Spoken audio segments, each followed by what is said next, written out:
नमस्ते, मेरा नाम डॉक्टर प्रेरणा गुप्ता है। मैं एक इनफर्टिलिटी और आईवीएफ एक्सपर्ट हूँ। मैंने अपनी पढ़ाई एम्स न्यू दिल्ली से करी है और मैं दिल्ली में कार्यरत हूँ। आज हम बात करेंगे इनफर्टिलिटी और फाइब्रॉइड्स के बारे में। हम जानेंगे अगर हमें इनफर्टिलिटी है और हमें साथ में अल्ट्रासाउंड में फाइब्रॉइड्स आए हैं तो क्या हमें इनका ट्रीटमेंट कराना चाहिए या नहीं कराना चाहिए, कैसे इनका ट्रीटमेंट होता है, क्या इनका ट्रीटमेंट कराने से हमारी प्रेगनेंसी रेट्स बढ़ती हैं, और फिर किस तरीके के फाइब्रॉइड्स होते हैं, और क्या आईवीएफ से पहले हमें ज़रूरी है जानना कि फाइब्रॉइड या पॉलिप कुछ है तो उसे निकालें या नहीं निकालें। तो सबसे पहले हम ये जानते हैं कि फाइब्रॉइड्स कितने लोगों में पाए जाते हैं। फाइब्रॉइड्स सिंपली टर्म में एक बिनाइन ट्यूमर है, एक मसल का ट्यूमर है जिसमें हमारी मसल में ग्रोथ हो गई है। फाइब्रॉइड्स बहुत ही कॉमन ट्यूमर्स होते हैं। फाइब्रॉइड्स 30 to 50% पॉपुलेशन में जब वो एज ऑफ 45-50 पहुंच जाती हैं तो 50% पॉपुलेशन में फाइब्रॉइड्स देखे जा सकते हैं। जो रिप्रोडक्टिव एज ग्रुप की वुमेन होती हैं जिनकी एज 25 से हम मान के चलें 40 साल तक की उम्र है तो उनमें से ऑलमोस्ट अप्रॉक्सीमेटली 30% वुमेन में फाइब्रॉइड्स देखे जा सकते हैं। तो फाइब्रॉइड जब इतने कॉमन है तो इनफर्टाइल पॉपुलेशन में भी ये काफ़ी देखे जाते हैं। तो क्या अगर हमारे इनफर्टिलिटी है तो क्या हमें हमेशा फाइब्रॉइड्स को निकालना ज़रूरी है या नहीं है। फाइब्रॉइड्स को निकालने से पहले फाइब्रॉइड्स 3 तरह के होते हैं, ये समझना ज़रूरी है। ये जो 3 तरीके होते हैं ये फाइब्रॉइड की लोकेशन के हिसाब से होते हैं कि फाइब्रॉइड यूट्रस में कहाँ है। ये 3 जो तरीके के फाइब्रॉइड्स होते हैं वो होते हैं इंट्राम्यूरल, सबम्यूकोजल एंड सबसिरोजल। तो सबसे पहले सबसे ईजीएस्ट फाइब्रॉइड्स मतलब सबसिरोजल फाइब्रॉइड्स। सबसिरोजल फाइब्रॉइड्स यूट्रस की बाहर की लेयर की तरफ होते हैं। ये फाइब्रॉइड्स इम्प्लांटेशन में कहीं पर भी कोई प्रॉब्लम नहीं करते। जो प्रेगनेंसी होती है इनकी वजह से कोई भी इशू नहीं आता है। इन फाइब्रॉइड्स को अगर आपको प्रेगनेंसी होने में प्रॉब्लम हो रही है तो निकाला नहीं जाता है, लेकिन अगर मान लीजिए ये बहुत बड़े हैं साइज में, इनकी वजह से आपको प्रेशर सिम्टम्स हो रहे हैं, ये इतने बड़े हैं कि अगर आप प्रेग्नेंट हो जाएंगे तो ये प्रॉब्लम क्रिएट करेंगे, तो फिर इनको निकालना पड़ सकता है। तो इतने बड़े मतलब ये 8, 10, 12 सेंटीमीटर के। अगर ये 3 या 4 सेंटीमीटर या 5 या 6 सेंटीमीटर्स के भी हैं तो इनको कुछ भी करने की जरूरत नहीं होती है। इसके बाद सेकेंड फाइब्रॉइड्स जो आते हैं वो होते हैं हमारे इंट्राम्यूरल फाइब्रॉइड्स। इंट्राम्यूरल फाइब्रॉइड्स मतलब यूट्रस की मसल के अंदर, इंट्रा मसल्स। तो ये मसल की लेयर के अंदर है फाइब्रॉइड्स, ना तो यूट्रस की अंदरी लेयर जिसे एंडोमेट्रियम कहते हैं वहां पर है, ना ही बाहर की लेयर जिसको सिरोजा कहते हैं वहां पर है। इन दोनों लेयर्स के बीच में है ये फाइब्रॉइड्स।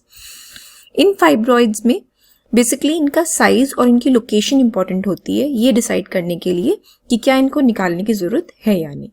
साइज में अगर इनका साइज 5 सेंटीमीटर से ज्यादा है, अगर आपके बार बार आईवीएफ करे जा रहे हैं और फेल कर रहे हैं और कोई रीजन नहीं मिल रहा है और कोई कारण नहीं मिल रहा है कि हमें प्रेगनेंसी क्यों नहीं हो रही है और ये 5 सेंटीमीटर से बड़े हैं तो इनको निकाल देना ही बेटर समझा जाता है।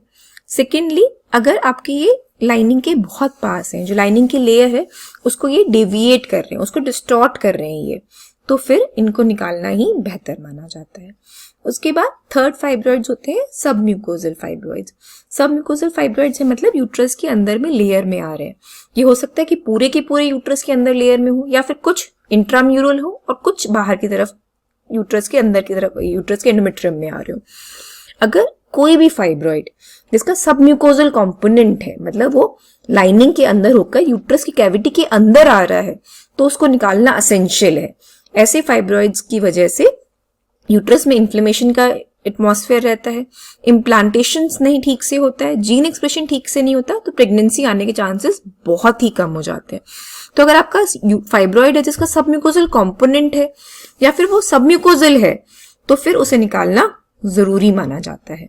तो जैसा हमने समझा, एक सिंपल समराइज करने के लिए, अगर फाइब्रॉइड साइज में बड़ा है और इंट्राम्यूरल है, 5 सेंटीमीटर से बड़ा है या फिर उसका सबम्यूकोजल कंपोनेंट है तो उसको निकालना ही बेहतर है।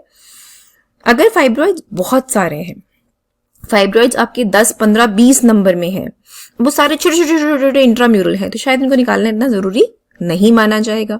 लेकिन कुछ इंट्राम्यूरल आ रहे हैं, कुछ सबम्यूकोजल आ रहे हैं, तो हो सकता है कि कुछ कुछ फाइब्रॉइड्स को निकालना जरूरी माना जा सकता है।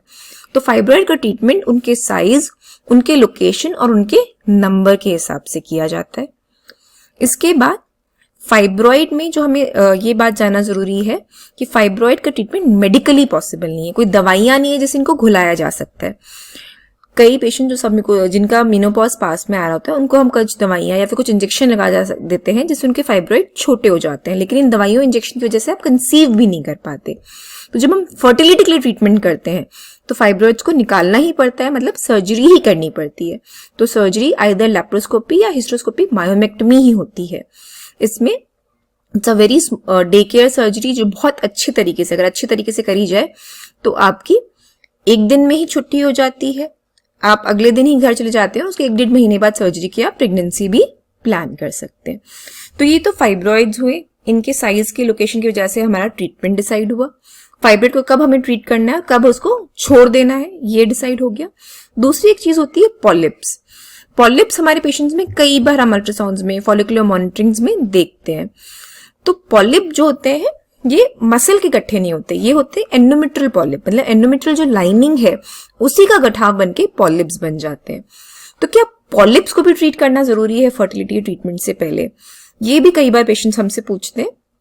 पॉलिप अगर आपके रिकरेंटली हर बार आपके स्कैन्स में देख रहे हैं, अगर आपका एक बार पॉलिप दिखा लेकिन अगली बार हमने जब डे 2 स्कैन करा तो वो नहीं दिखा, तो इट मीन्स वो शायद रियल में पैथोलॉजिकल पॉलिप नहीं था और उसकी हमें चिंता नहीं करनी। लेकिन अगर आपका डे 2 स्कैन मतलब पीरियड के सेकंड डे जब आपका पूरी लाइनिंग क्लियर हो गई है तब भी वो पॉलिप दिख रहा है, अगर आपके रिपीटेड स्कैन्स में हर बार वो पॉलिप आता है तो इट मीन्स, और या फिर उस पॉलिप का साइज बड़ा है, वो 2 सेंटीमीटर से बड़ा पॉलिप है, चाहे वो सिंगल बार ही आया है आपका, अगर वो 1-1.5 सेंटीमीटर से बड़ा है, 2 नहीं 1-1.5 सेंटीमीटर से बड़ा पॉलिप है, तो फिर हम उसको कहते हैं उसको निकालना ही बेहतर रहेगा। बिकॉज पॉलिप भी फाइब्रॉइड की तरह इन्फ्लेमेशन का एटमॉस्फेयर क्रिएट कर रहा है, वो इम्प्लांटेशन नहीं कर रहा और प्रेगनेंसी नहीं आ रही है।